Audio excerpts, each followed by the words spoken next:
सहारा प्रणाम, आपके साथ मैं हूं गरिमा सिंह। जी हां, सवाल यही कि क्या G7 में भारत को एंट्री मिलेगी, क्योंकि डोनाल्ड ट्रंप ने जिस तौर पर बयान दिया है उसके बाद अब इस बात के कयास लगाए जाने लगे हैं कि बेहद जल्द, अब शायद आने वाले समय में, भविष्य में भारत इस ग्रुप का हिस्सा हो सकता है, जिस ग्रुप में वो देश शामिल हैं जो कि वर्ल्ड की मोस्ट पावरफुल इकोनॉमीज हैं। जी हां, चीन को कोरोना वायरस के मामले में पूरे विश्व के सामने विरोध का जो सामना है, तपिश है, वो झेलनी पड़ रही है और कोरोना महामारी के लिए चाइना को दोषी माना जा रहा है। अमेरिका और यूरोप के प्रमुख देश चीन पर साजिश और मुआवजे दोनों के लिए दबाव डाल रहे हैं। चीन की कंपनियों और चीनी कारोबार दोनों पर अंकुश लगाने की वैश्विक कोशिशें शुरू हो चुकी हैं। इस बीच भारत की कूटनीति को पूरे विश्व की तरफ से समर्थन भी मिल रहा है और वो समर्थन और मजबूत अब होता हुआ नजर आ रहा है।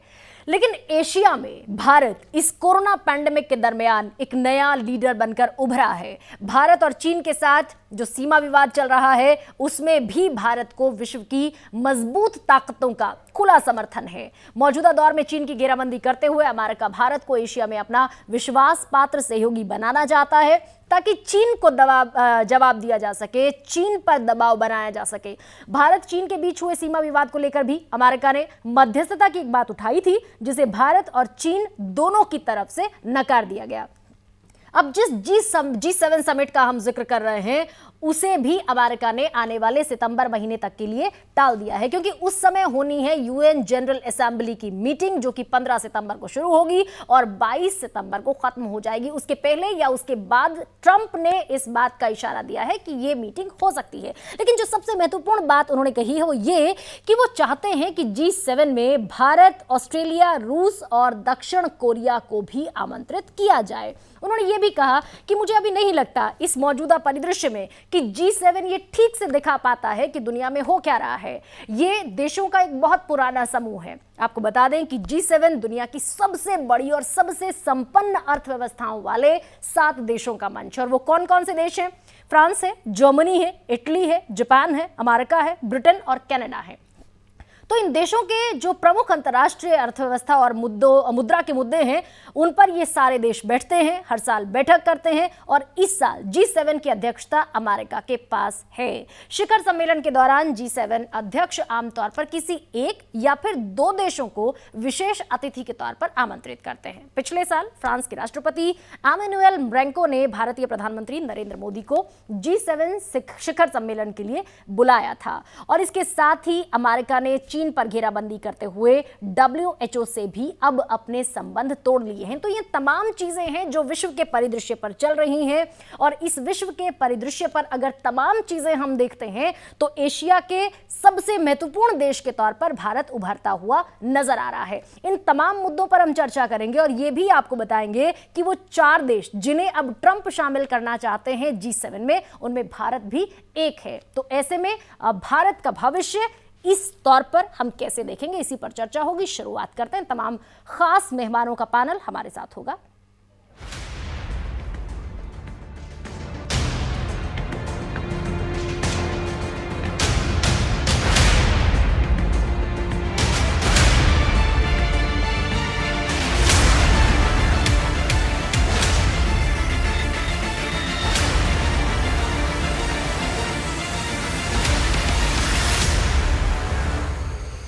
जी हाँ, G7 में भारत की एंट्री। पैनलिस्ट हमारे साथ इस समय जुड़ गए हैं।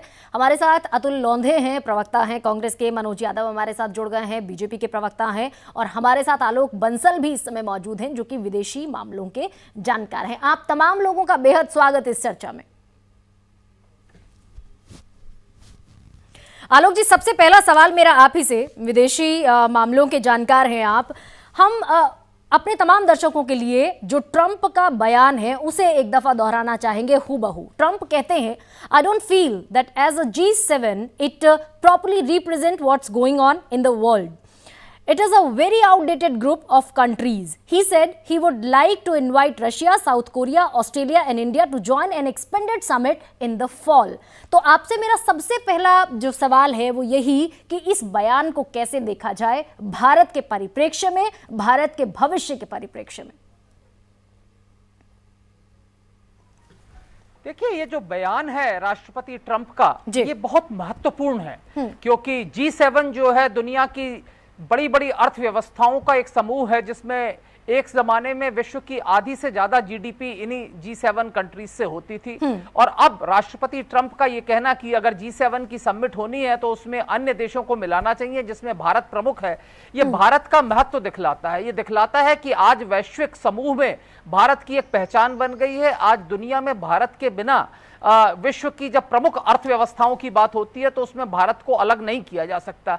और ये बात राष्ट्रपति ट्रंप ही नहीं बल्कि अन्य राष्ट्र भी समझ रहे हैं, क्योंकि हमें समझना चाहिए कि पहले भी फ्रांस के राष्ट्रपति हमें एक बार इसका निमंत्रण दे चुके हैं। जब G7 की समिट हुई थी तो भारत को एक विशेष अतिथि के रूप से बुलाया गया था।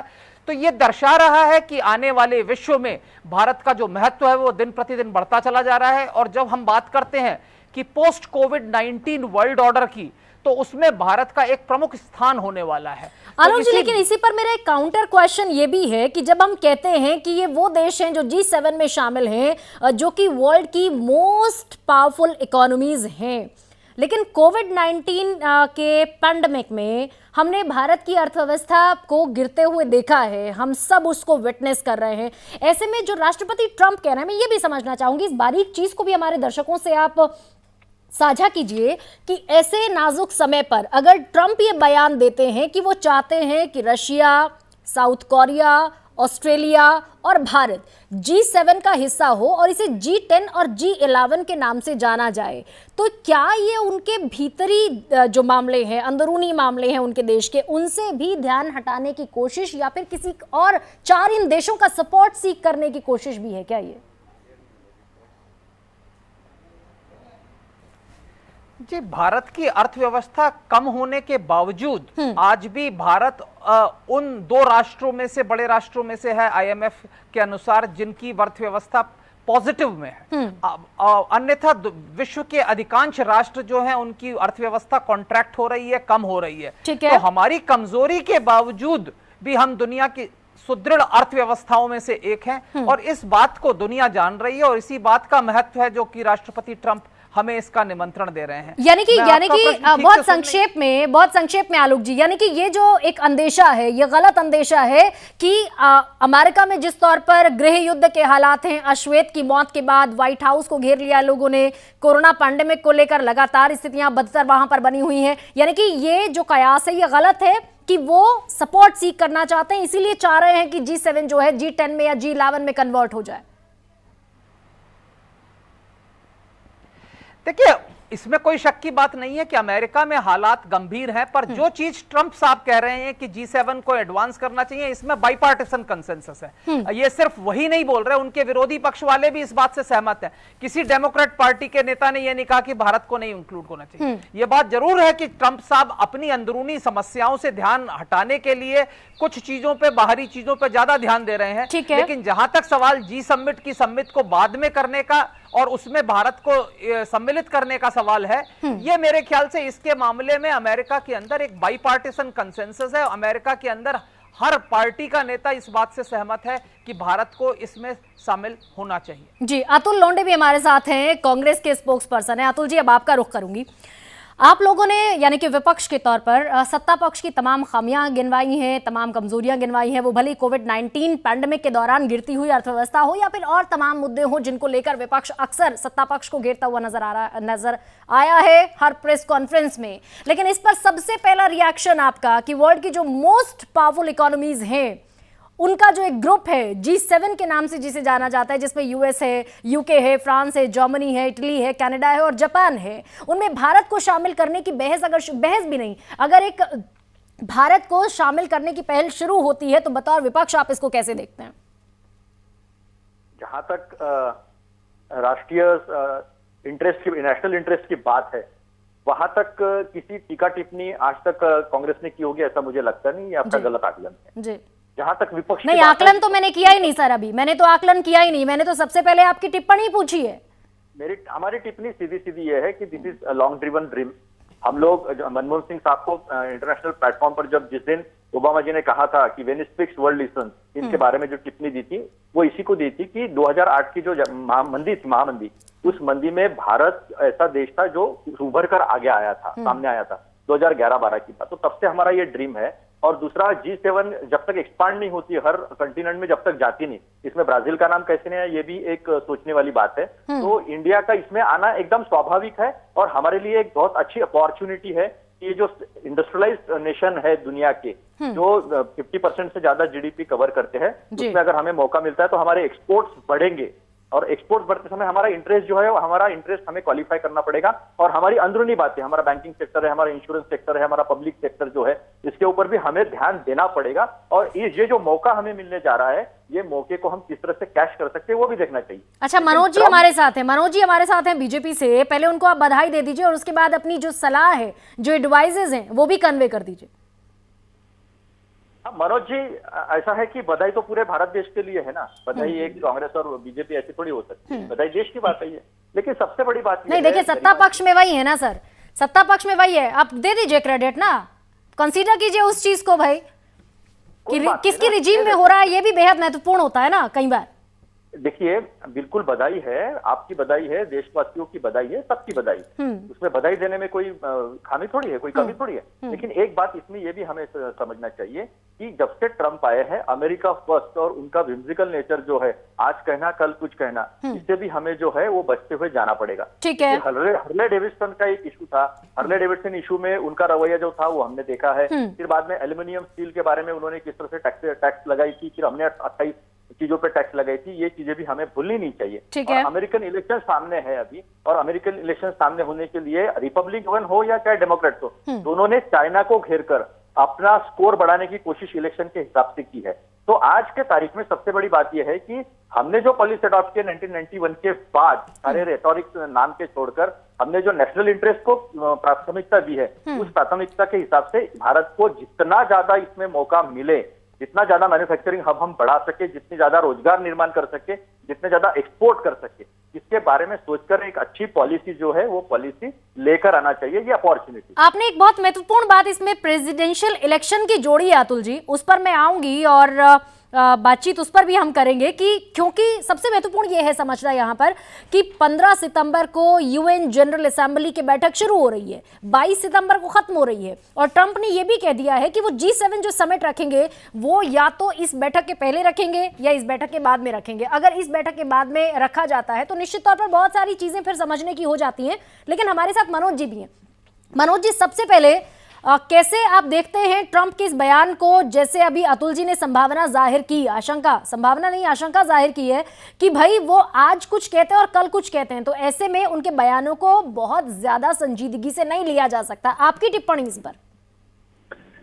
देखिए, मैं सबसे पहले तो एक बात स्पष्ट कर दूं और कह दूं कि देखिए, पूरे 135 करोड़ देशवासियों की ये जीत है। 135 देश करोड़ वासियों की जीत है, जो जिस तरह से ट्रंप साहब ने कहा है कि हम लोग G7 के अंदर भारत को भी शामिल करने वाले हैं, G11 बनाने वाले हैं, G10 का एक कंसेप्ट जो लेकर के आने वाले हैं, उसका कारण हमको समझ लेना चाहिए। देखिए, कोरोना काल के अंदर हमें जिस तरह से समस्याएं आई हमारे देश के अंदर, उन विपत्तियों के समय हमारे सामने अवसर भी आए। उस अवसर को नरेंद्र मोदी जी ने, हमारे यशस्वी प्रधानमंत्री जी ने हाथों हाथ लिया। जिस तरह से आज हमारे 100 से 125 देशों को जिस तरह से भारत सरकार ने उनको मदद पहुंचाई, हाइड्रोक्सी क्लोरोक्विन हो या बहुत सारी दवाएं दी, तो एक ग्लोबल लीडर के रूप में इस विपदा के समय में उभर करके आए। और माननीय नरेंद्र मोदी जी ने वसुधैव कुटुंबकम के उस संकल्प को चरितार्थ किया कि भारत वसुधैव कुटुंबकम की संस्कृति में विश्वास रखता है और उसी दृष्टि में आगे बढ़ रहा है। दूसरी बात यह है कि भारत आज 21वीं सदी का भारत है। ये वो भारत नहीं है जो 50-60 साल पहले था। आज नरेंद्र मोदी जी के हाथों में उसकी कमान है। वो तो निश्चित रूप से आप जहां पर भी देखें, हम लोग एक ग्लोबल लीडर के रूप में भारत उभर करके आया है। हमने पीछे एक छोटा सा एग्जांपल देखा, जिस तरह से चीन हमारे साथ में पूर्वी लद्दाख वाले इलाके में जो हमारे इंफ्रास्ट्रक्चर, रोड इंफ्रास्ट्रक्चर बन रहा था, उस पर एक विवाद बना और उन्होंने खुद विड्रा किया कि हम लोग सहमत हैं डिप्लोमेटिक स्तर पर, हम लोग इस बातचीत से इसको सुलझा लेंगे। तो निश्चित रूप से जिस तरह की ये चीजें सामने आ रही है धीरे धीरे, भारत की तरफ कोई आंख उठाकर नहीं देखने वाला है। भारत को एक विश्व शक्ति के रूप में देखा जा रहा है। यही कारण है कि हर जगह हमारी डिप्लोमेटिक जीत हो रही है। और जो समस्या अक्साई चीन जैसी समस्या, लद्दाख और तिब्बत जैसी समस्या जो कांग्रेस की देन है, उस समस्या का समाधान करने के लिए भी हम लोग प्रयासरत है। चलिए एक सवाल में, ठीक है, एक सवाल मैं इसी पर पूछती हूँ मनोज जी आपसे कि ट्रंप ने एक बयान दे दिया और ट्रंप ने कह दिया कि भाई अब G7 जो है वो आउटडेटेड ग्रुप हो चुका है और अब हम चाहते हैं कि इसको G10 में या G11 में कन्वर्ट किया जाए। आप आने वाले समय में ट्रंप ने जो कहा है उसको किस तौर पर कंसीडर कर रहे हैं और क्या ये कितना लंबा प्रोसेस होगा? क्योंकि निश्चित तौर पर जो डिप्लोमेसी होती है तमाम देशों के बीच में, जो एक रिलेशनशिप होता है, उसमें बहुत सारी पेचीदगियां भी होती हैं। तो आने वाले समय में क्या प्रोसेस देख रहे हैं आप? देखिए, भारत विश्व का सबसे बड़ा लोकतंत्र है और अमेरिका विश्व का सबसे पुराना लोकतंत्र है। हमारे वैसे भी आपसी संबंध उनसे अच्छे रहे हैं पहले से भी। और अगर हम लोग आर्थिक दृष्टि से भी देखें तो हम लोग एक्सपोर्ट ज्यादा करते हैं, इंपोर्ट कम करते हैं। तो हमारा उनके साथ में जो बैलेंस जो तालमेल, हमारा आर्थिक तालमेल है, वो भी हमारे पक्ष में है, पहली बात। दूसरी बात मैं ये बता दूं कि देखिए, आज चीन की तरफ चीन ने जिस तरह से कोरोना पेंडेमिक को फैलाने का काम किया, जिस तरह से वहां से वायरस निकला, WHO को जिस तरह से उन्होंने अपने कब्जे में कर लिया, और जिस तरह से पूरे विश्व समुदाय में चाइना के प्रति, चीन के प्रति जो नेगेटिव इमेज बनी है और भारत के प्रति जो पॉजिटिव इमेज बनी है, उसी का ये कहीं ना कहीं प्रतिफल दिखाई दे रहा है कि पूरा विश्व समुदाय आज भारत की तरफ देख रहा है। अगर कोई विश्व का नेतृत्व कर सकता है तो भारत कर सकता है। माननीय नरेंद्र मोदी जी के नेतृत्व में आज निश्चित रूप से जो भी हो रहा है ग्लोबल लीडर के रूप में। ठीक है मनोज जी, ठीक है, एक और काउंटर क्वेश्चन आपसे लेकर उसके बाद आलोक जी के पास चलेंगे। आज जो भारत में बहुत सारे ऐसे लोग जो इकोनॉमी को समझते हैं, जो फॉरेन पॉलिसी को समझते हैं, वो आपने अभी क्योंकि चाइना का जिक्र किया इसलिए ये बात कहना लाजमी हो जाता है, जरूरी हो जाता है कि चाइना को लेकर तमाम जो बुद्धिजीवी वर्ग के लोग हैं उनका कहना ये है कि बैलेट पॉलिसी नहीं चलेगी, बैलेट पॉलिसी ठीक नहीं है, वॉलेट पॉलिसी पर काम किया जाना जरूरी है। और चीन के साथ जो भारत का ट्रेड डेफिसिट है वो ये बताता है कि हम कितना एक्सपोर्ट करते हैं और कितना इंपोर्ट करते हैं। तो क्या इस पर भी कोई पॉलिसी होनी चाहिए कि चाइना के माल का जो कंजम्पशन भारत में है, चाइना के लिए भारत जितना बड़ा मार्केट है उसको भी श्रिंक किए जाने की जरूरत है, अगर आप वाकई एशिया में अपने आप को अपना दबदबा साबित करना चाहते हैं या एशिया के लीडर के तौर पर सामने आना चाहते हैं? देखिए, वही कदम भारत सरकार उठाती है। माननीय नरेंद्र मोदी जी ने आत्मनिर्भर भारत का जो नारा दिया है वो उसी तरफ कहीं ना कहीं इंगित करता है। देखिए, कांग्रेस ने क्या किया है कि राहुल और गांधी जी की लेगेसी को ले जाने का केवल ढोंग रचा है, गांधी जी का नाम केवल लिया है, लेकिन स्वावलंबी भारत बनाना, आत्मनिर्भर भारत बनाना, स्वदेशी भारत बनाने का जो संकल्प लिया है वो नरेंद्र मोदी जी ने लिया है। और कहीं ना कहीं मनोज जी फैक्ट्स बताइए ना, मनोज जी फैक्ट्स बता दीजिए। ऐसा नहीं है भारत और चाइना के बीच जो ट्रेड डेफिसिट है उस पर पहली दफा चर्चा हो रही है, ऐसा थोड़ी है। तमाम लोग जानते हैं कि चाइना के लिए भारत कितना बड़ा बाजार है। देखिए, बाजार जरूर है, लेकिन लोकल के लिए वोकल बनने का जो नारा दिया है नरेंद्र मोदी जी ने, वो कहीं ना कहीं इंगित कर रहा है कि मैन्युफैक्चरिंग हब बनाने के लिए हम लोग काम कर रहे हैं। जिस तरह से हम लोग ये सुधार किए, हम लोगों ने लैंड रिफॉर्म कर रहे हैं, लेबर रिफॉर्म कर रहे हैं, तो कहीं ना कहीं इसी तरफ इंगित कर रहा है कि हम लोग अभी ओपन अर्थव्यवस्था बनाने वाले हैं, कि हम लोग रिफॉर्म कर रहे हैं। चलिए फिर भी आप चाइना पर, ठीक है, चाइना को लेकर, चाइना के साथ जो हमारा कमर्शियल पॉलिसी है वो क्या होगी, इस पर आप अभी पत्ते अपने नहीं खोल रहे हैं। खैर ठीक है, हम लौटेंगे आपके पास एक बार फिर से। आलोक जी भी हमारे साथ मौजूद हैं। आलोक जी, आपसे समझना चाहेंगे हम कि जिस तौर पर कोरोना वायरस को लेकर चाइना एक तरीके से आइसोलेटेड फॉर्म में अभी है, क्या उसी का फायदा उठाने की अमेरिका कोशिश कर रहा है या वो वाकई भारत के साथ एक जेन्युइन कंसर्न रखता है G7 में शामिल होने को लेकर? देखिए, इसमें दोनों ही चीजें हैं। इस वक्त क्या है, राष्ट्रपति ट्रंप जो है चीन के ऊपर हमला कर रहे हैं, क्योंकि एक तो चीन ने जो जिस तरीके से कोरोना वायरस चीन से फैला है उसमें पारदर्शिता की पूरी तरह से कमी है, और सिर्फ अमेरिका ही नहीं बल्कि विश्व के अन्य राष्ट्र भी चीन से कई सवाल पूछना चाह रहे हैं। दूसरी तरफ क्या है, राष्ट्रपति ट्रंप की जो घरेलू समस्याएं हैं या जो उनकी जो कमियां थी कि जिस तरीके से उन्होंने उस पर कोई निर्णय नहीं लिया जल्द समय रहते हुए और उससे लोगों का ध्यान आकर्षित करना है, हटाना है, तो उसके लिए भी उनको चीन पे हमला करना पड़ रहा है। लेकिन भारत को वो चाहते हैं, क्योंकि भारत एक विश्व में उभरती हुई अर्थव्यवस्था है। किसी भी वैश्विक समुदाय जिसमें कि आप बड़ी अर्थव्यवस्थाओं को शामिल करते हैं, उसमें भारत का ना होना मेरे ख्याल से एक बहुत बड़ी कमी होगी। और भारत एक प्लूरलिस्टिक डेमोक्रेटिक एंटिटी है, क्योंकि G7 जो कंट्रीज थे वो एक जनतांत्रिक अर्थव्यवस्थाओं का एक समूह थे, तो उसमें भारत का होना मेरे ख्याल से बहुत आवश्यक है और इसमें कोई शक नहीं कि ऐसा होना पड़ेगा। और इससे पहले आपने एक सवाल चीन के बारे में पूछा मैंने था चाइना के आइसोलेशन को लेकर सवाल किया था सर, क्योंकि China is an isolated state right now due to corona, due to कोविड-19 वायरस। तो इस पर मेरा सवाल ये था कि ये जो चीन को आइसोलेटेड करने की एक वैश्विक रणनीति है, भारत को G7 में शामिल करने की जो मंशा है, क्या उससे प्रेरित है क्या? ये मेरा सवाल है। देखिए, उसका भी इसमें योगदान है। ये कहना कि उसका इसमें योगदान नहीं है गलत होगा, लेकिन उसके बावजूद ये भी समझना चाहिए कि भारत की उभरती हुई अर्थव्यवस्था और एक जनतांत्रिक मूल्यों पर बनी हुई शासन व्यवस्था, इसका भी एक बहुत बड़ा योगदान है हमारे को उसका एक सदस्य बनाने के लिए। ठीक है आलोक जी, हमारे साथ अमन अग्रवाल भी जुड़ गए हैं। प्रोफेसर अमन अग्रवाल हमारे साथ अर्थशास्त्री के तौर पर, इकोनॉमिस्ट के तौर पर इस समय इस पैनल का हिस्सा हैं। प्रोफेसर अमन, आपसे मेरा पहला सवाल यही कि जिस समिट में या फिर जिस ग्रुप में हम बात करते हैं कि उसमें यूके है, यूएसए है, उसमें फ्रांस है, जर्मनी है, इटली है, कनाडा है और रशिया को शामिल करने की बात होती है और भारत को शामिल करने की, साउथ कोरिया को शामिल करने की, ऑस्ट्रेलिया को शामिल करने की बात होती है, तो क्या एक देश के तौर पर, एक कंट्री के तौर पर ये जो प्लेटफॉर्म है, इस प्लेटफॉर्म पर भारत का आना इस ग्रुप को कितना एनरिच करेगा और इस ग्रुप में शामिल होना भारत के लिए कितनी सारी चुनौतियां और बढ़ा देगा? नहीं, देखिए जी, ये तो अच्छी बात है कि अगर ट्रंप कह रहे हैं कि ये 4-5 देश, जो 4 देश उन्होंने कहे हैं, उसको लाके G10 या G11 करने की बात कर रहे हैं। इससे एक पूरा विश्व जो है बन जाएगा, बिकॉज अलग अलग देशों को अलग अलग क्षेत्रों से उन्होंने चुना है यहाँ पे। कुछ उसमें से इमर्जिंग देश हैं जैसे साउथ कोरिया और हिंदुस्तान है, और कुछ जो है डेवलप्ड देश हैं जैसे कि आपका ऑस्ट्रेलिया हो गया। रशिया भी एक स्ट्रांग इमर्जिंग और डेवलप्ड देशों में माना जाता है कुछ चीजों के लिए। तो एक नेचुरल बैलेंस की बात उसने की है, और एक जैसे अभी मैं सुन रहा था कि चाइना के अगेंस्ट भी एक बैलेंस करने की बात है, तो मेरे विचार में चाइना के अंदर भी इससे थोड़ा सा फर्क पड़ेगा बैलेंस आने का।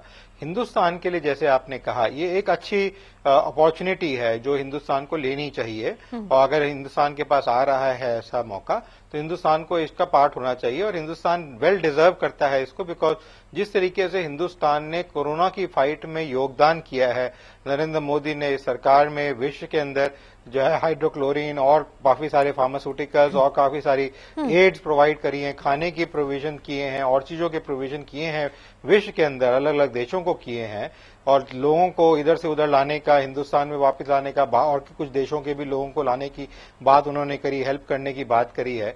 तो मेरे विचार से हिंदुस्तान राइटली डिजर्व करता है इस टाइप की प्लेस।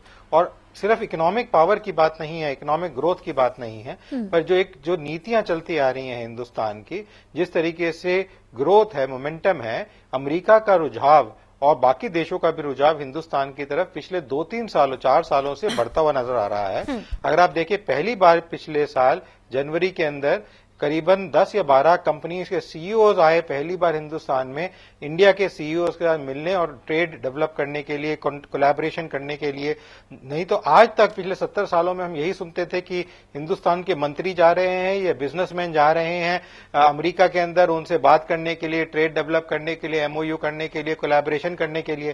पहली बार हम देख रहे हैं कि अमेरिका की तरफ से और बाकी देशों की तरफ से भी, चाहे आसियान ग्रुप हो चाहे और ग्रुप्स हैं, वो कोशिश कर रहे हैं किस तरीके से। और ये इसलिए नहीं, लेकिन ठीक है प्रोफेसर अमन, आप तमाम ठीक है, आप तमाम वो सकारात्मक चीजें गिनवा रहे हैं जिन सकारात्मक चीजों के बाद हम उम्मीद कर सकते हैं कि हम उस मंच का हिस्सा हों। लेकिन मेरा सवाल एक और ये भी था इससे इसी में जुड़ा हुआ कि चुनौतियां कितनी बढ़ने वाली हैं भारत की इस ग्रुप का हिस्सा होने के बाद? देखिए जी, हिंदुस्तान जो है देश चुनौतियों का देश हमेशा रहा है, चाहे वो 10,000 साल पहले लें या आज के समय में लें।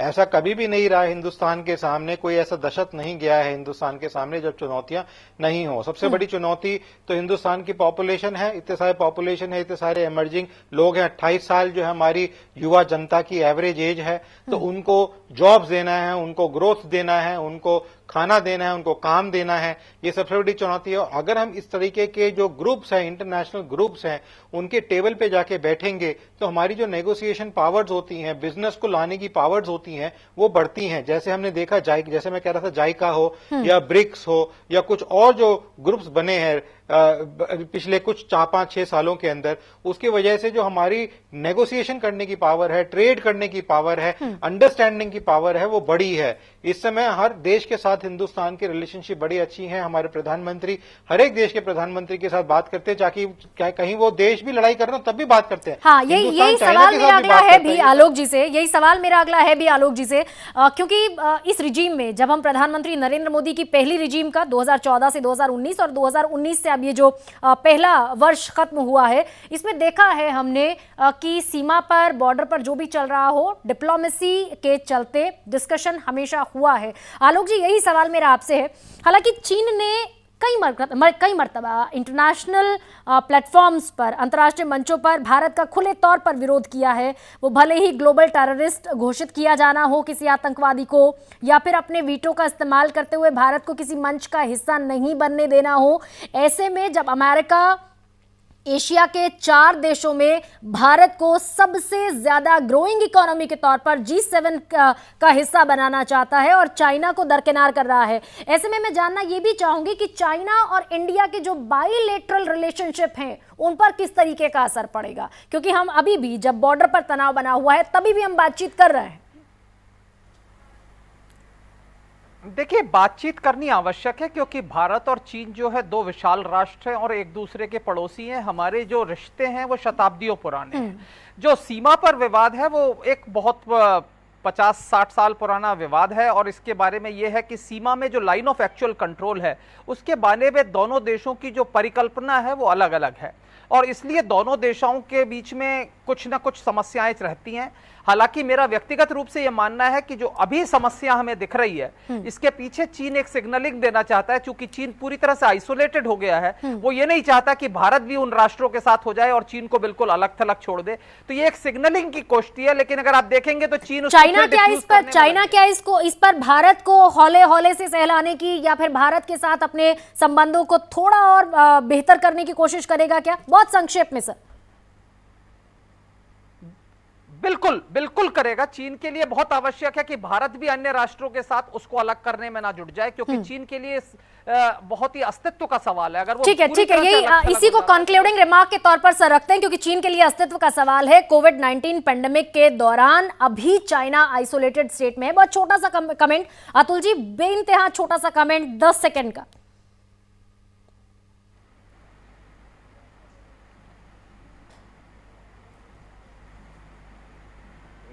तो दोनों तरफ विन विन सिचुएशन हो सकती है। हाँ। और नेशनल इंटरेस्ट में जो भी हमारे हित में होगा, चाहे मैन्युफैक्चरिंग हब बनना हो, एक्सपोर्ट कर ज्यादा करना हो, तो वो हमारे लिए बहुत अच्छी अपॉर्चुनिटी है। लेकिन हमारे मनोज यादव जी ने जो कहा था, तो मैंने पहले कहा था कि सबको बधाई इसकी वजह से कि जो हाइड्रोक्सीक्लोरोक्विन जो भेजा है उसकी फैक्ट्री कब बनी थी, ये उन्होंने ध्यान में रखना चाहिए, पहली बात। और दूसरी बात ये कि फॉरेन पॉलिसी जो कंटिन्यूटी में चलती है, ऐसा नहीं है कि उसको ब्रेक कर सकते हैं। तो हमारे नेशनल इंटरेस्ट की बात तो उसमें चलती ही रहेगी। लेकिन सबसे अहम बात इसमें ये है कि हमें जितना बेनिफिट उसमें से हम ले सकते हैं उतना बेनिफिट अपने देश को पहुंचाना ही हमारा काम है। लेकिन ये जो पार्टनरशिप, ये जो फ्रेंडशिप आती है, ये फ्रेंडशिप आती है सर्टेन कंडीशंस के साथ। हाँ। वो कंडीशंस को अपने local Indian conditions, national conditions के साथ टाइम अप करना और उसको फिर उसके साथ आगे लेके जाना, ये बहुत बड़ी बात है। चलिए ठीक है, ये चुनौती होगी सरकार के लिए। ठीक है मनोज जी, कंक्लूडिंग रिमार्क बहुत संक्षेप में। देखिए, अतुल लोंदे जी ने कहा कि वो हाइड्रोक्सी क्लोरोक्विन की जो दवा कंपनियां निश्चित रूप से उस समय बनी थी, लेकिन मैं एक बात स्पष्ट कर दूं कि आज जब भारत एक ग्लोबल लीडर के रूप में उभर रहा है, भारत की हर जगह जय जयकार हो रही है, तो निश्चित रूप से कांग्रेस को एक रचनात्मक विपक्ष की भूमिका निभाते हुए आज देश का साथ देना चाहिए, नरेंद्र मोदी जी के साथ खड़े होना चाहिए, नुक्ताचीनी नहीं करनी चाहिए। जिस तरह से राहुल गांधी जी बार बार नुक्ताचीनी करते रहते हैं या प्रियंका वाड्रा जी नुक्ताचीनी करती रहती है, आज भारत ग्लोबल लीडर के रूप में उभर रहा है और भारत सक्षम हाथों में है और निश्चित रूप से भारत आने वाले समय में बहुत अच्छा करने वाला है और ग्लोबल लीडर के रूप में उभर के आएगा। ठीक है, कंस्ट्रक्टिव क्रिटिसिज्म हो, हालांकि अभी राहुल गांधी की तरफ से या प्रियंका गांधी की तरफ से कोई ट्वीट आना इस पर बाकी है। लेकिन बहुत शुक्रिया मेरे तमाम मेहमानों का, बहुत स्वस्थ चर्चा के साथ आप लोगों ने अपने विचार यहाँ साझा किए हैं, जाहिर किए हैं। तो कुल मिलाकर थोड़ा इंतजार हमें करना होगा। 15 सितंबर से 22 सितंबर तक यूएन जनरल असेंबली की बैठक होनी है और उसके पहले या उसके बाद ये मीटिंग होगी, जैसा कि ट्रंप ने संकेत दिया है, इशारा दिया है। इंतजार करना होगा कि जिन 4 देशों को ट्रंप शामिल करना चाहते हैं, G7 को G10 या G11 बनाना चाहते हैं, उस प्रक्रिया में किस तौर पर अब ये चीजें आगे बढ़ेंगी। फिलहाल इस खास पेशकश में इतना ही, इजाजत दीजिए।